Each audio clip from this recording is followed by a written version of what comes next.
El Kilo Producciones. El Club de los Mentirosos, un podcast no tan serio de análisis y discusión política, nacido en medio de un gobierno de emergencia, con Rodrigo Canales, Camila Troncoso y Camilo Araneda.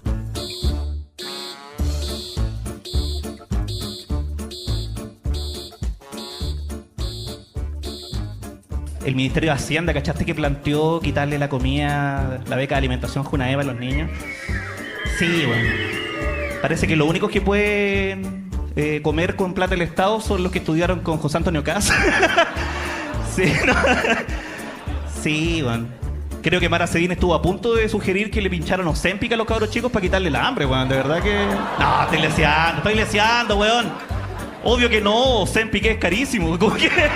Esta es la voz de Luis Slimming haciendo un chiste con los oficios filtrados de la DIPRES. Lo que hace Slimming es, como debe ser la comedia, capturar la temperatura social y exagerar en su intención. En este caso, el termómetro indica una indignación acumulada, la poca preparación de la vocera, la falta de empatía del presidente y una reforma tributaria disfrazada de plan de reconstrucción que se percibe como un regalo para el 1% más rico, la única minoría realmente peligrosa del planeta, hay que decirlo. Esta semana nos preguntamos qué significan esos oficios y si realmente van a influir en la vida de las personas. Y en la mirada por el vecindario continental haremos foco sobre la reforma de pensiones que se está llevando adelante, no sin oposición, en Colombia. Eso está súper interesante porque se trata de un modelo inspirado en el Mercedes-Benz chileno. Como cada capítulo, los que nos siguen todas las semanas ya saben, recurrimos a un fragmento de la hermosa novela El Club de los Mentirosos de Maricar, a quien le plagiamos el nombre para hacer nuestro podcast tan artesanal. Puede que la primera frase que aprendí a decir en francés saliera de ese libro, Il faut souffrir, hay que sufrir. Ignoro el motivo, pero en mi cabeza el sufrimiento no estaba relacionado con la virtud moral o la bondad, sino con la inteligencia. Las personas inteligentes sufrían, los idiotas no. La protagonista de El Club de los Mentirosos, esta niña tan divertida, ya comprende que el mundo que la rodea es complejo e injusto. Aquí, en la página 373, empieza a entender por qué sufre con lo que pasa a su alrededor. Yo no sé si los que estamos en esta mesa somos o no somos inteligentes, pero sufrimos con las piruetas económicas de Quirós. Eso de todas maneras. En eso coincido con Maricar, que hay que ser idiota para no sufrir con las propuestas de este gobierno. ¿Le estoy poniendo color?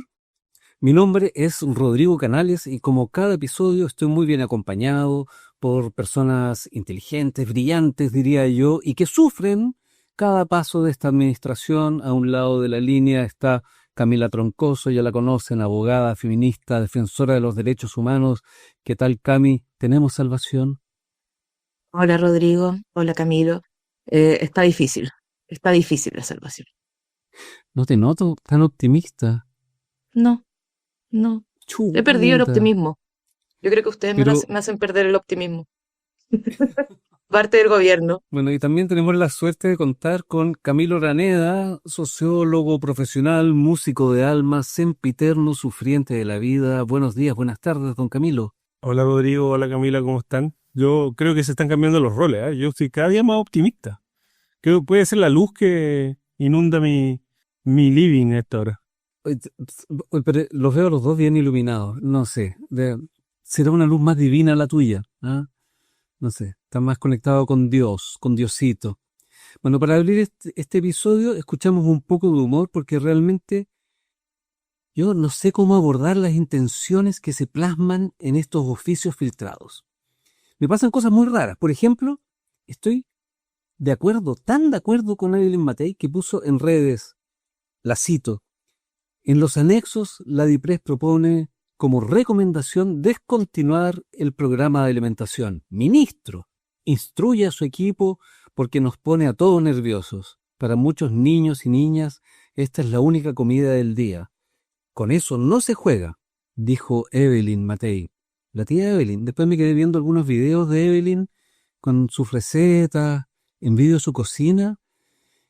En fin, yo estoy empatizando con Evelyn, no sé. Bueno, para aterrizarla en un plano más serio, los invito a que escuchemos esta serie de cuñas que preparó gentilmente Cooperativa. Aquí está este resumen. Hay polémica por la filtración de un oficio del Ministerio de Hacienda que sugiere descontinuar el programa de alimentación escolar y otros 15 programas por presupuesto.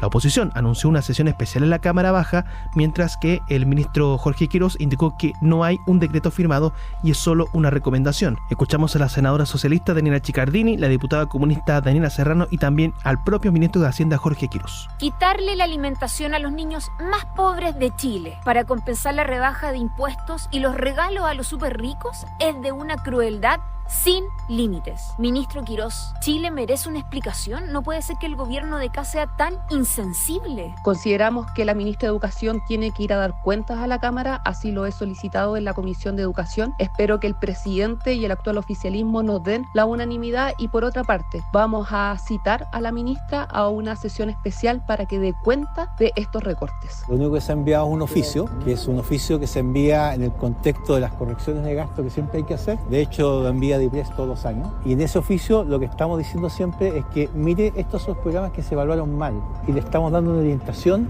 de en qué fijarse para efectos de lo que viene a futuro. Pero aquí no hay ninguna decisión de descontinuar ni terminar ningún programa. Es un oficio, todavía no está el decreto de ajuste de gasto. El Mineduc tiene que decidirlo y todo esto en el contexto de un volumen de ajuste de gasto que hay que hacer. Todavía no está el decreto. Todavía no está el decreto de ajuste de gasto. Dice el ministro presidente Quirós, el gobierno de Quirós, que increíble cómo se ha tomado la agenda, dejando a Kast en un plano súper decorativo. Aquí el que toma las decisiones es Quirós. Pero bueno, en fin, yo no entro en pánico y hice una lectura, primero me sorprendió que se filtrara, pero sobre todo me sorprendió el tono del documento. Entiendo que no es que significa que eso se vaya a cortar, pero lo que se trasluce es el color político, la intención con la que están trabajando. Sé que hay criterios técnicos de por medio y todo, pero sugerir la suspensión de determinadas cosas en vez de mejorarlas o, qué sé yo, administrarlas de otra manera, no sé. Les dejo la palabra, por favor. Bueno, yo creo que... A ver, primero lo primero. Esto no es una filtración, esto no es una minuta, esto es un acto administrativo del Estado con una firma de un ministro de Estado que fue distribuido por los sistemas formales de, valga la redundancia, distribución de documentos oficiales del Estado. Por lo tanto, primero eso. Segundo, esto ya lo hemos discutido acá, también lo hemos conversado en términos del poder de sumo pontífice de Quirós, digamos, con su ladrillo de reforma económica, pero a mí, junto con, primero, despejar esto de que fue una filtración y eso, no, eso no se sostiene como argumento, a mí me sigue llamando la atención el sesgo ideológico de este gobierno,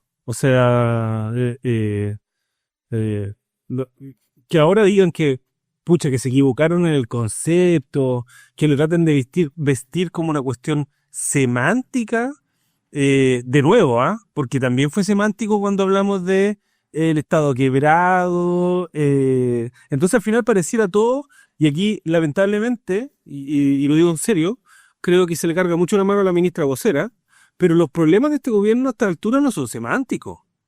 No es un problema de el uso de un concepto u otro. Aquí lo que hay, y esto los devela de cuerpo entero, es una muestra patente de cuál es el sesgo ideológico. Tenemos que recortar 6.000 millones tal y como dijimos, entonces vamos a poner una minuta que hay que descontinuar, porque no dijeron otra cosa. Hay que descontinuar el programa de alimentación de los alumnos que provee JUNAEF. Y no me vengan con la cantidad, claro, perdón, son 142 programas. Este es demasiado burdo, si se quiere. Pero no me vengan con la cantinela de que en el fondo lo que dicen es reformular. Porque el número que aparece al lado del concepto de continuar es la totalidad del programa.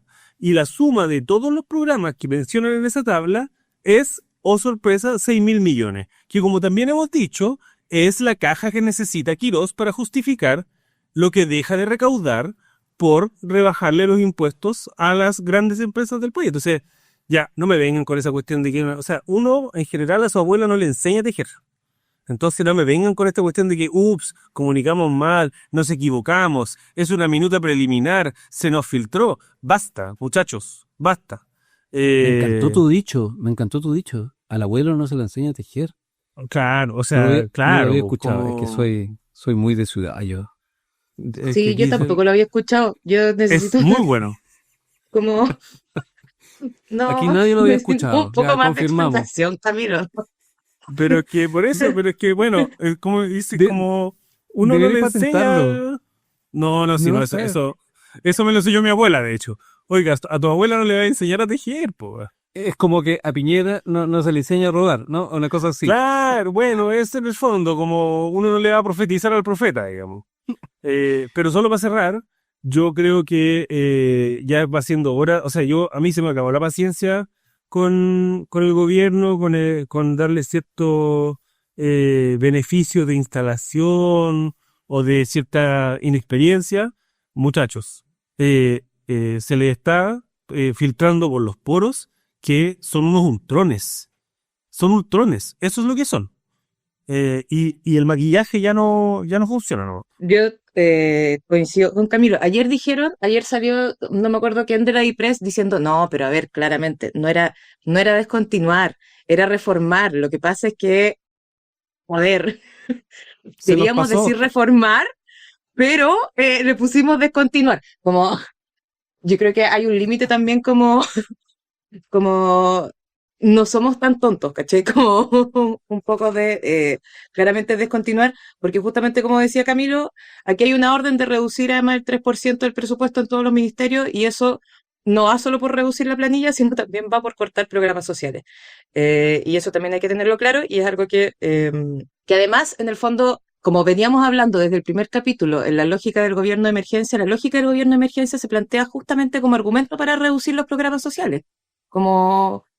Y para recortar derechos y derechos que ya están garantizados. Entonces, eso yo creo que, por eso, si bien es una lógica, o sea, siempre la IPRES hace evaluación de los programas, la lógica que ahora está detrás de esto, yo creo que justamente refleja esta ideología de desmantelar el Estado.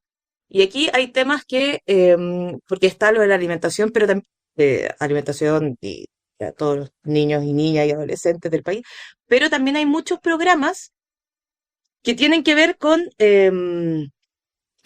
cuidados, ¿ya?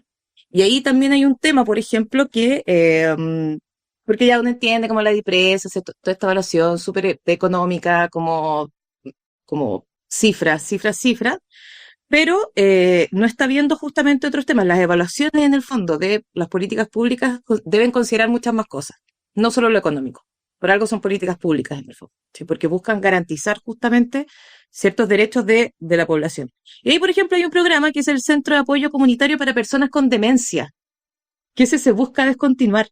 Yo busqué una evaluación como de DIPRES de unos años anteriores, como la población objetivo de ese programa, o sea, la población potencial que podía ser parte de ese programa son 300.000 personas.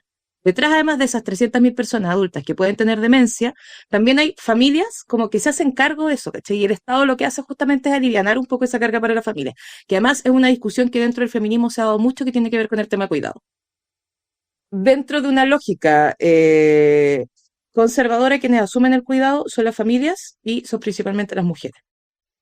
Con esto, la reducción y la descontinuación de estos programas justamente tienden a cargar la mano y a continuar profundizando esas desigualdades. Eso quiero decir por ahora. Oye, qué potente, qué potente. Tenía cosas en mi cabeza, pero poco a poco fuiste colonizándome con tu pensamiento y ya no tengo nada más que tus palabras. Increíble, increíble. Yo escuché a un diputado que me llamó mucho la atención. Bueno, yo no soy muy bueno para retener nombres ni nada, entonces como que me descubrí conociéndolo, que se llama Benjamín Moreno, de Republicanos. y lo escuché en una entrevista como tratando de dar explicaciones de esto y otras cosas más que han sucedido. Porque, ok, nosotros nos concentramos en hablar de esto, pero han sucedido otras cosas en Chile y me sorprendió el argumento que utilizaba para decir, no, pero por supuesto que no se va a acabar con... nadie ha dicho que se va a acabar la alimentación, ya el ministro Quirós dijo que no se iba a acabar con la alimentación. Pero por ejemplo, y siempre va como al ejemplo, ¿no? Pero como por ejemplo, hay unos niños que hay un niño que le escribió una carta al presidente Boric porque recibía pan duro con una mortadela, y esa era su alimentación. Y por eso el Estado chileno estaba pagando. Entonces, ¿cómo no estar de acuerdo en mejorar eso? Y yo lo escuchaba y decía, pero este señor no tiene idea de nada. Y lo busqué y lleva varios periodos. Digamos, este no es su primer periodo de diputado. Y es divertido porque sus redes se activan solamente cuando está de candidato. Y salen todas sus fotos con un poncho, de estos ponchos patronales. ¿Ah? Y su gorro de guaso con espuela, digamos, no Que es jinete, el que trabaja. Benjamín Moreno es jinete de rodeo. Aplasta vaquitas. No, sí, pero él se reconoce como jinete y yo me pregunto si en algún momento corrió carreras de caballo, que no es lo mismo que rodeo, por cierto. No, jinete de rodeo, po. Tú dices que jockey, como así, como yo. No. Bueno, es de él rodeo. dice que es jinete, en general. Ya, bueno, no sé, pero debe tener talento para algo, porque para dar explicaciones no mucho. Habló de eso y de otras cosas y era como, pero señor, ¿por qué lo mandan a él? Dije, debe ser nuevo, y por eso lo busqué, y como que me sorprendió que llevaba más de un periodo. Creo que toda la narrativa republicana está en una fase de súper estrés, porque no salió nadie del bloque RN, como esa derecha tradicional del paraguas de Evelyn Matei, a tratar de explicarlo, porque realmente no tiene explicación. Hay algo muy profundo, muy ideológico en todo esto. Lo es.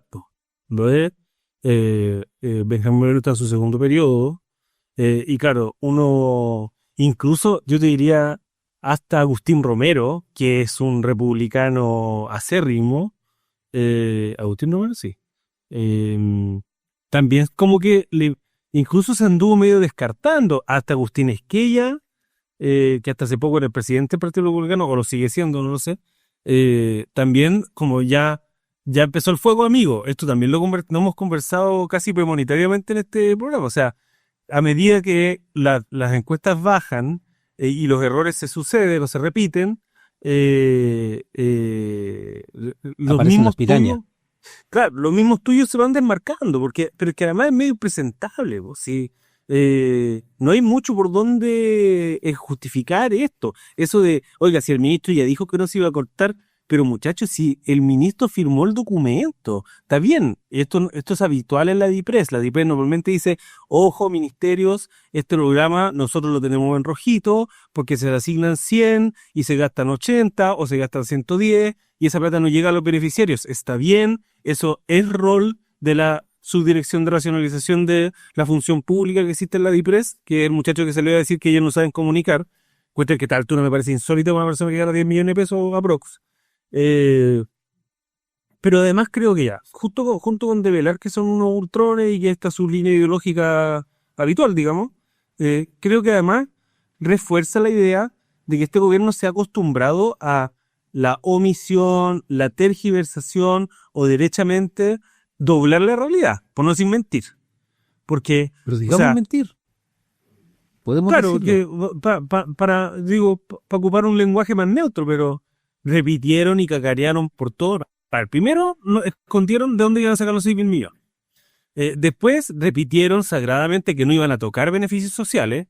Llegan, se pitean el MEPCO, que es un mecanismo, claro, que es de estabilización y qué sé yo, pero evidentemente tiene está orientado a atenuar los cambios en la fluctuación de los combustibles, los cambios de precio. Y ahora se despachan este oficio, que claro, pueden decir, oiga, no, si el decreto no está, no nos vamos a pitear la Junaev. Pero ahí están las ideas, ahí están los ideales, y para lograr sus 6.000 millones de recorte, que insisto, es solo en el marco de la reducción de impuestos que este gobierno quiere implementar, lo primero que hacen es poner en un listado, no solo la JUNER, sino como decía la Cami, programas esenciales son beneficios sociales, sí. Por eso es que ya no, ¿hasta cuándo? ¿Hasta cuándo Sí, aguantamos yo- que nos se rían de nosotros en la cara? Eso mismo. Mira, y yo solo les voy a leer otros programas que además están listados para descontinuar, que tiene que ver con acceso a la atención de salud a personas migrantes, programa de salud trans, prevención del suicidio, el PRAIS, como que es muy relevante en temas de derechos humanos y para las víctimas de violaciones de derechos humanos. Y aquí también hay otras cosas en el Senadis. Rebajar como la... Hay un programa que se dedica a potenciar la accesibilidad en instituciones públicas. Adiós. Como ayudas técnicas justamente para personas en situación de discapacidad. Adiós. Como recursos de apoyo más para estudiantes de educación superior en situación de discapacidad. Entonces, acá, claro, lo que ha salido además mucho como en la palestra es el tema de la alimentación de estudiantes, o sea, de las CUNAER, que sí. Pero también hay muchísimos otros programas que están siendo, o sea, que se busca descontinuar o rebajar. También está rebaja la PGU, ¿cachai? Entonces, al final, yo siento que, claro, todo esto es absolutamente ideológico y es porque quienes lo están haciendo no están en contacto con la realidad de las personas que efectivamente necesitan estos programas. Y necesitan estos programas para mejorar su calidad de vida, para ver, en el fondo, como ver sus derechos garantizados y efectivamente como ejercidos. Y eso, al final, es un poco de, como que ellos se preguntan, ¿qué vidas vale la pena ser vividas? Y básicamente es la vida que llevan solo ellos, el 1%. El resto no importa. Y el resto, que se las rasque justamente como con lo que tienen y con lo que pueden. Cuando el Estado justamente y todos estos programas sociales justamente están para garantizar derechos. Sí, yo tengo una hipótesis, porque efectivamente uno siente como que nos pueden tratar como si fuéramos hueones, como que, oye, no es posible, es un error semántico, nos equivocamos, es un error comunicacional. Yo creo que es como ¿cómo se llama? Una puntada, soy tan malo para los dichos yo, es como una puntada que trae otro hilo, esta cosa. Esta puntada tiene otro hilo detrás, que es sacan esto y ahí están estos 140, entonces efectivamente algunos tienen más visibilidad porque es mucho más sensible. O sea, quitarle la comida de la boca a los niños. Yo no sé qué puede ser más sensible que esa imagen, ¿no?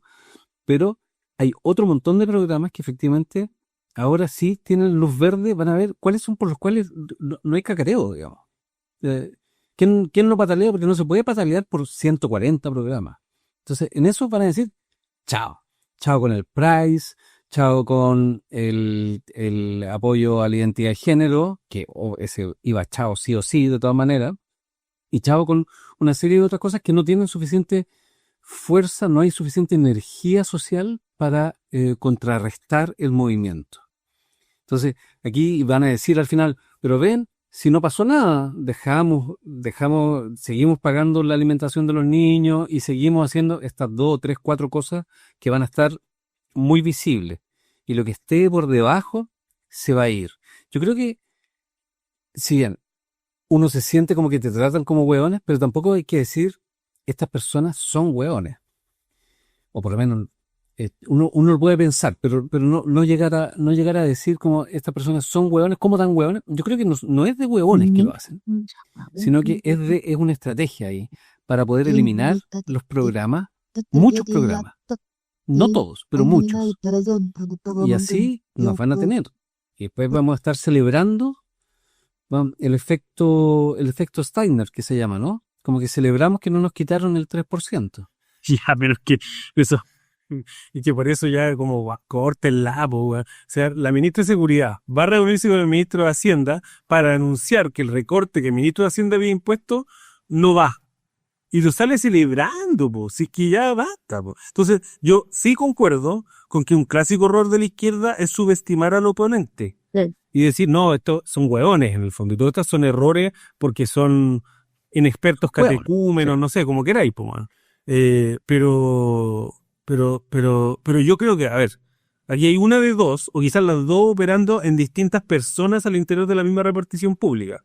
Pero o están probando la temperatura ambiente o del agua para ver si es que pueden hacer avanzar esta desaparición de esos programas, o derechamente están tan obnubilados con su mirada ideológica que, como decía Cami antes, ni siquiera se ponen en la situación de las personas a los que estos beneficios dejarían eventualmente de existir. O sea, ¿a quién se le puede pasar por la como yo imagino que algún ingeniero comercial con escasa experiencia del sector público miró la glosa del programa Junaev o del PASE, que es este propedéutico para que muchachos con talentos de escuelas vulnerables puedan acceder a la educación, cumpliendo, o sea, el sueño y la promesa de este modelo económico, digamos. El esfuerzo y la educación te pueden hacer salir de la pobreza. Ahí está Jimena Lincolao haciendo alarde de eso, perdón, me desvié. Pero imagino que algún ingeniero comercial, un lolito, digamos, con poca experiencia en estar líder, ve el programa, la partida presupuestaria de Junaev y dice, no, ¿cómo es posible que nos gastemos esta absurda cantidad de plata en un pan con mortadela duro?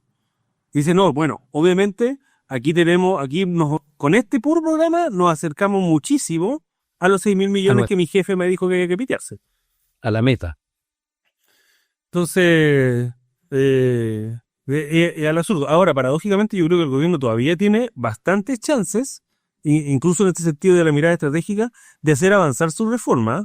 Ahora, estas 142 programas se va poniendo piedritas solo en el camino.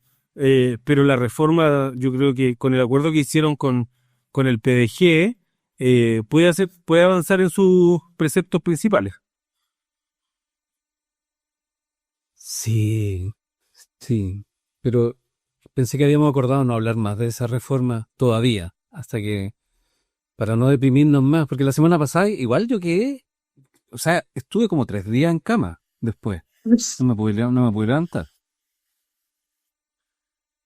Así está la Está vida. difícil, yo perdí mi optimismo. He perdido mi optimismo. Puta, no, pero no sé, no nos podía echar la culpa por el perdido de optimismo. No, nos ustedes podía no, echar es la cierto. culpa. No, ustedes no son los culpables. Hay otros culpables. Ya. Sí. Retomando un poco esa línea como de que planteaba Camilo al principio, como esto de subestimar al oponente, muy, muy de izquierda casposa eso, muy de la izquierda casposa, de subestimar, de decir, no, si esta gente no sabe de esto, no, si esta gente es media lesa, eso, no sé, no somos nadie para enseñarle a Kast cómo hay que ir a misa. ¿Ah? Y en este momento nos está metiendo la hostia por el ojo. Exactamente. Oh, qué Te estoy contagiando. Qué impropio lo que dije. Súper impropio. Bueno, de hecho hoy día se está inaugurando, Mira. creo que hoy día el capellán evangélico, las misas, todo eso, la impronta confesional. Así está la cosa, po. Así está la cosa, pero porque yo creo que es difícil igual no hablar de la reforma, porque esto también puede distraer en el fondo de todo lo que está pasando con eso, como de esto que quieren avanzar en el Congreso, nos concentramos en los oficios, y yo creo un poco, volvemos a esto de que tenemos muchos flancos. Yo creo que están todas las organizaciones sociales también intentando movilizarse, pero está difícil cuando hay tantos temas, y como un poco lo que tú decías antes, esto de, hay muchos programas que no tienen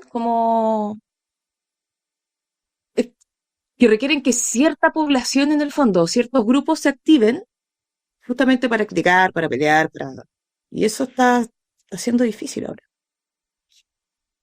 No hay energía social. No hay energía. Yo creo que no solo no hay energía, sino que además la resaca o la contraola del estallido deja poco espacio.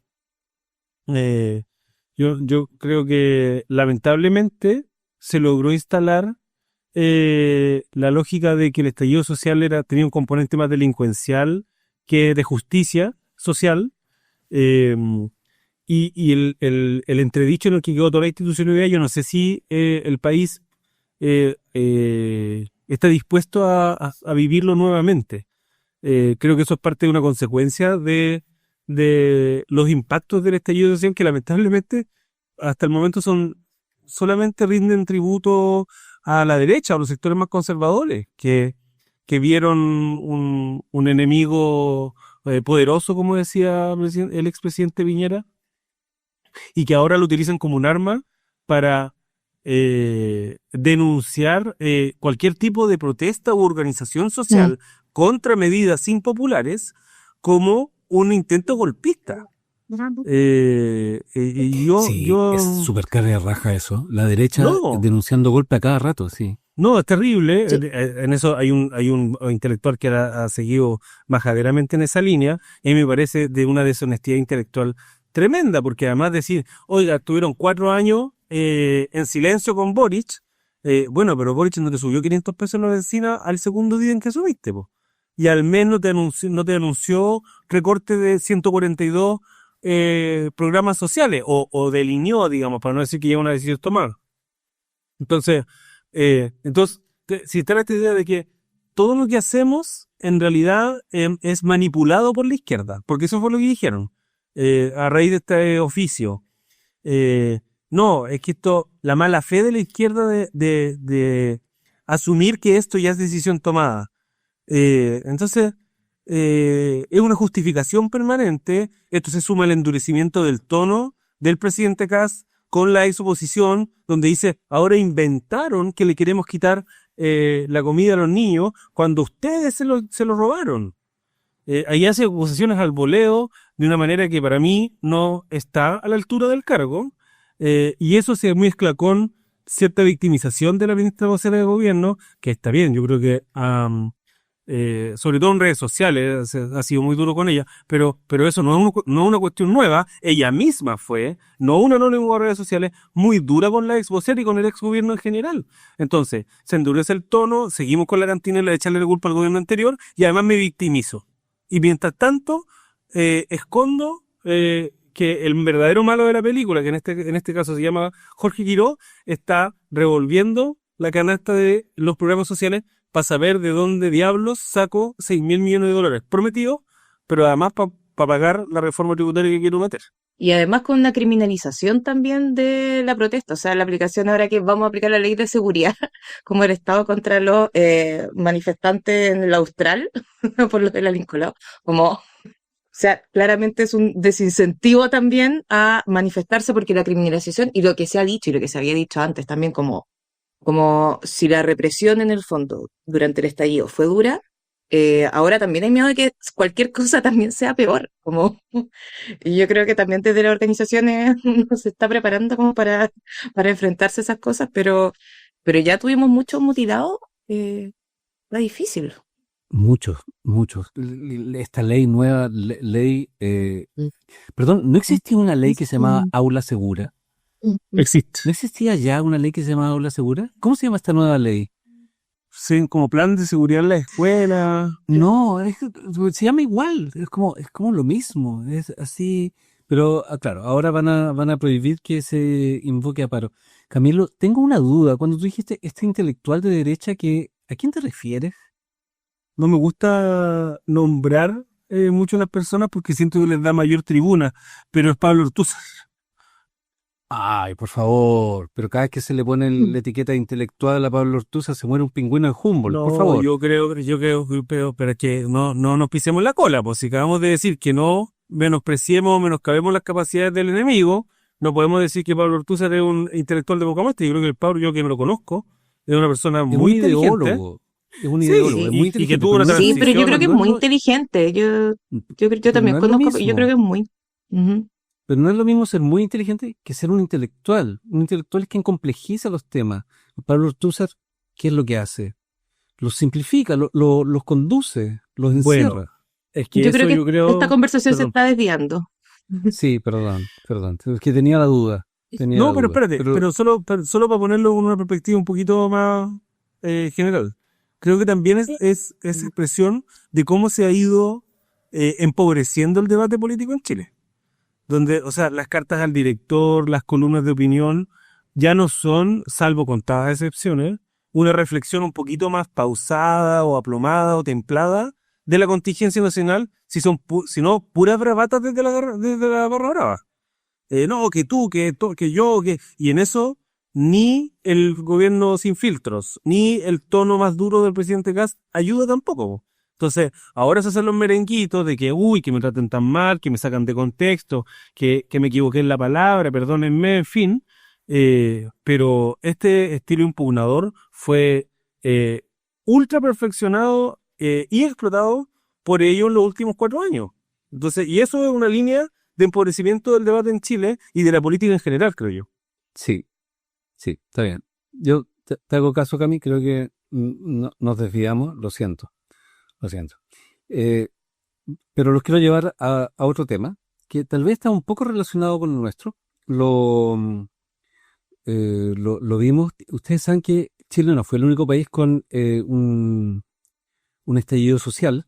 Hubo otros en la región, otros en el mundo. De hecho, como que se enganchan algunos ciclos de estallidos.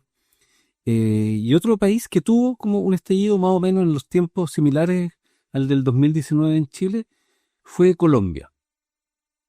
Y a raíz de ese estallido pasó algo que nunca había pasado en Colombia, que es que la derecha no ganó la siguiente elección presidencial. Alguna vez había estado más cerca algún candidato de más o menos izquierda, pero fue asesinado. Colombia es una realidad ultra compleja como base productora de cocaína, básicamente, y la instalación de los primeros grandes cárteles. Pero lo que ahora tenemos es una reforma muy curiosa que está impulsando, que ya llevó a cabo el gobierno del simpático Gustavo Petro. Yo sé que es bien fome él, pero a mí me cae bien, es como simpático, a mí como fome como persona, digamos, como una persona como sin mucho ángel. Entonces, claro, y llevó a cabo su reforma pensional, que le dicen reforma pensional, que a mí me gusta mucho ese nombre, pero es la reforma de pensiones. Muy poquito después. ¿Qué existe en Colombia? Existen las AFPs que importaron desde Chile. Entonces es como un símil, un espejo, una realidad paralela a la de Chile. Siendo que Colombia es un país mucho más complejo, con muchísimos más habitantes, un país de 50 millones de habitantes, que tiene una historia muy distinta a la chilena, pero en algunos puntos coinciden, que es algunos puntos que los voy a resumir como una gran concentración de medios de comunicación en la derecha, una gran concentración del poder económico en la derecha, coincidencia, y la instalación de las AFP. En los 80 fue José Piñera que las instaló en Chile, y el año 93 llegaron a Colombia. De hecho, una de las grandes AFP en Colombia es chilena.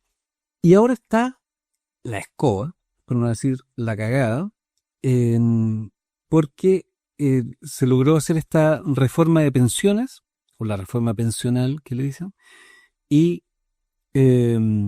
para graficarlo, para ponerlo un poco en contexto, vamos a escuchar una nota que sacó EMOL el día 24 de abril, desde donde se puede leer muy bien cuál es la disputa que hay detrás. Esto es un extracto. Bien. El gobierno de Gustavo Petro publicó un decreto esta semana que obliga a las administradoras de fondos de pensiones a transferir más de $7.000 millones al fondo estatal denominado Colpensiones. La norma obliga a las AFP a traspasar el 50% de sus recursos en un plazo de 20 días hábiles desde su entrada en vigor, mientras que el 50% restante se debe pagar en los siguientes 10 días. El decreto ha generado un fuerte debate entre expertos en el país sudamericano debido a las implicancias que tendría en los ahorros para pensiones de los colombianos. Al respecto, el presidente de Asofondos, Andrés Mauricio Velasco, ilustró la situación con un ejemplo. Imagínese que en su hogar alguien trabaja, ahorra una plata y la guarda para el futuro, y de pronto llega otro habitante y le dice, eso me lo tiene que trasladar.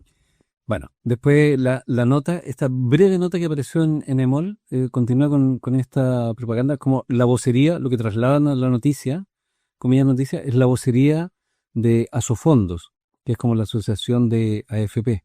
Igual es divertido que se llame Andrés Velasco. El señor que da.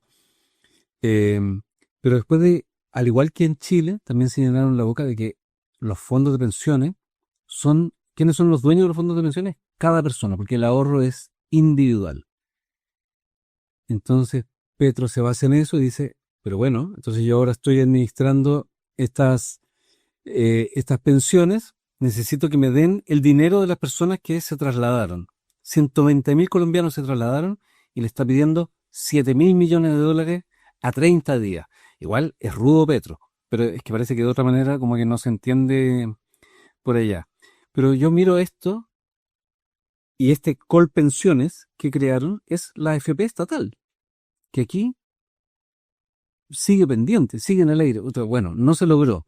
¿Ya? Lo que se negoció no incluyó la AFP estatal. Y me acuerdo que los argumentos en Chile eran súper en esa línea. Pero ¿cómo va a haber una AFP estatal? Lo va a hacer pésimo. Chan. Ponen la AFP estatal en Colombia, 120.000 personas dicen yo parto al tiro. Lo hago, estoy ahí. Y esos 7.000 millones de dólares, como una reforma tributaria en Chile, el equivalente a una reforma tributaria en Chile, se lo tienen que pasar en 30 días. No sé, yo creo que esto va a ser una guerra campal, porque ya con estas cifras... Pero además, perdona, pero creo que, o sea, esto es un decreto. No, hasta donde entiendo ni siquiera pasó por el Congreso. Entonces, yo no sé cuánta legitimidad va a concitar esto en la población colombiana, pero en general, o sea, si uno mira lo que pasó acá, que claro, fue un debate legislativo, pasó por el Congreso, con ya los consabidos, digamos, guarismos que había en el Congreso anterior y que más o menos son los mismos de hoy día, pero además se vio enfrentada a una fortísima campaña comunicacional de parte de las AFP.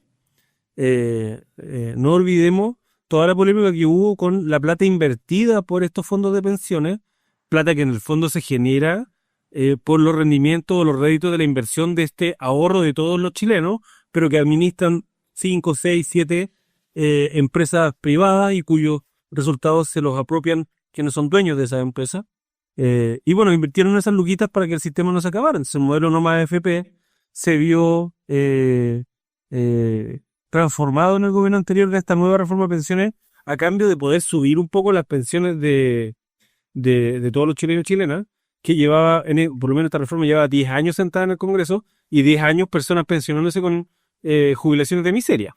Esa fue la situación en Chile. Yo desconozco la realidad colombiana, pero habrá que ver, uno, la oposición que le genere comunicacional y políticamente los poderes fácticos detrás o los grandes conglomerados empresariales detrás del sistema de capitalización individual que tiene Colombia. Dos, cuánta legitimidad política le va a significar por tomar una decisión de esta envergadura de manera unilateral desde el Ejecutivo, de que fuese así. Y tres, ¿qué problemas le va a traer con su amigo enemigo Donald Trump? Porque este tipo de modificaciones huelen a expropiación, o más bien, la derecha las emparenta las expropiaciones, y no me extrañaría que empiecen con la perorata de que estamos volviendo a los 60, a los 70, cuando el Estado se quería apropiar o expropiar propiedad privada. Y eso a las calificadoras de pensiones y al sistema como mundo del capitalismo en general tiene manera de hacértelo saber, con baja del riesgo país o aumento del riesgo país, bajan las condiciones crediticias y la amenaza siempre permanente de, bueno, los capitales inversores nos lo llevamos porque usted en cualquier momento nos puede, por un decreto presidencial, expropiar. Sí, solo aclarar que este es un decreto, pero que es para ejecutar una ley que sí fue aprobada en el Congreso. Ya, vale. Lo que hace es que hay un está artículo de la pendiente. ley. No, la ley La ya se implementación. aprobó. Claro, pero está en la Claro, Corte Constitucional. Ahí yo me pierdo. Exactamente. Está en la Corte Constitucional porque hay un artículo de la ley que está siendo discutido por su interpretación. Y ese artículo es quién debe tener la plata, determina quién debe tener la plata. Si la persona que administra y reparte los fondos o donde pusieron los fondos originalmente. Esa es la discusión. O sea, lo que dicen la Asociación de AFP de Asofondos de colombianos, dice que la plata la tienen que tener ellos porque ahí fue depositada la plata y ellos ya la están administrando.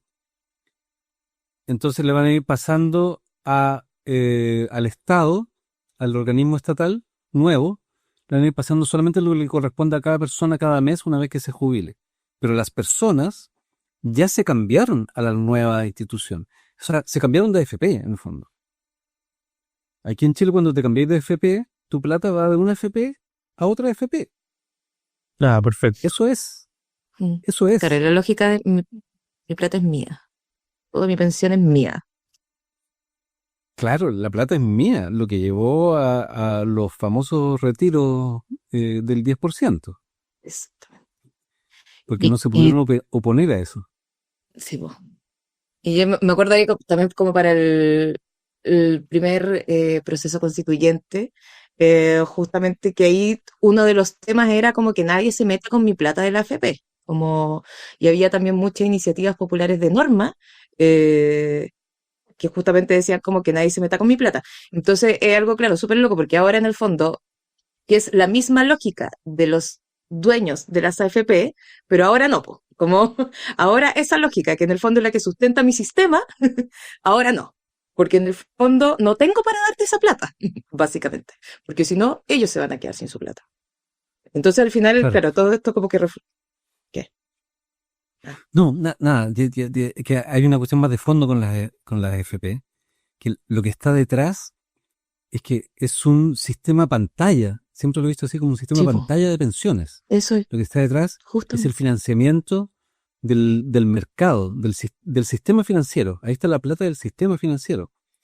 Entonces, no es solamente las AFP que dicen, oh, no, esta plata es mía, sino que es todo el mercado, la estructura de empresas que dice, si nos retiran esta plata, va a estar fuera de nuestro sistema sanguíneo. O sea, pero eso claro, se ve muy mal en el fondo, porque la plata de todos los cotizantes se utiliza para capitalizar empresas cuyos dividendos son apropiados por quienes son dueños de esa empresa, digamos. Pero de eso se trata la administración de los fondos de pensiones. De invertir esa plata en industrias, sean chilenas o extranjeras, de modo que si yo te pago 1.000 y con esos 1.000, tú dueño de empresa, abres un nuevo negocio y ganas X, entonces yo te cobro un porcentaje de ese plusvalor y eso yo lo agrego a mi fondo de pensiones. Lo que pasa es que las bases de legitimidad social de un sistema como ese, en países como el nuestro, imagino que como Colombia también, son muy bajas, porque la desigualdad es tremenda. La tasa de reemplazo promedio es del 35% en Colombia. No, claro, pero además lo pienso en el sentido global del sistema, porque la concentración económica en Chile no solo es muy alta, sino es creciente.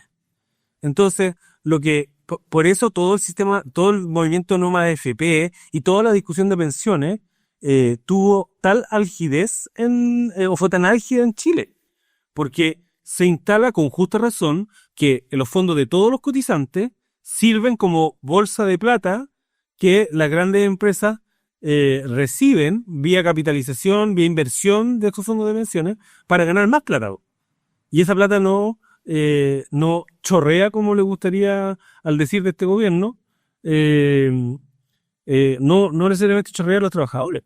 Entonces, claro, yo sigo pagando el mínimo, un poquito más del mínimo, y ahí tenía Luxich diciendo después del estallido vamos a subir el sueldo a 500 lucas a todos nuestros trabajadores, un poco haciendo eco de este problema. Sí. Bueno, yo no sé por qué me tinca que vienen cosas un poco fuertes en Colombia, porque Petro está en su recta final.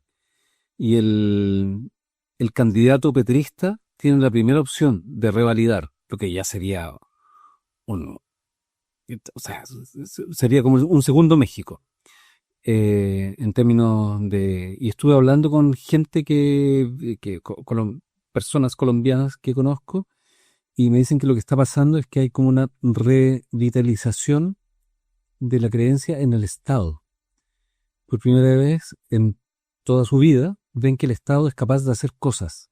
Entonces, por eso hay tanta gente cambiándose a Colpensiones, que es el nuevo actor de AFP, pero no solamente eso, sino que hay el Estado colombiano tiene nuevamente una nueva carta, como una nueva línea de crédito. Bueno, y justo un par de días, yo no digo que esté relacionado, pero justo resurge ahora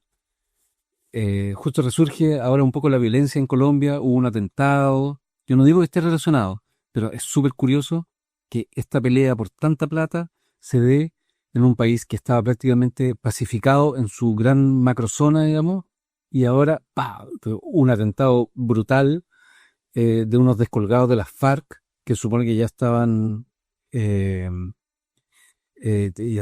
como llegando a un acuerdo con el plan Paz Total que impulsó Petro. Bueno, escucho la musiquita. Así que no les puedo seguir dando la lata, pero es que me encanta Colombia. Son tan buena onda los colombianos. El mejor Yo lo acento conozco. del cono. ¿No conoces ningún colombiano? No conozco Colombia. ¿No conoces Colombia? Ah, bueno. Yo tampoco. ¿En serio? Podríamos hacer una sesión especial y nos juntamos en Bogotá o Medellín a grabar en Cali. vivo este programa. Me parece. Hay que ir a Cali, mi parce. Sí, no hay que ser marica. Así dicen en Colombia. No seas marica. Bueno, adiós. Los quiero mucho. Chao, Nos vemos la que estén próxima bien. semana. Adiós. El Club de los Mentirosos, un podcast independiente que analiza nuestro ecosistema político realizado por El Kilo Producciones. Síguenos en nuestras redes sociales @elkiloproducciones y en nuestro canal de YouTube.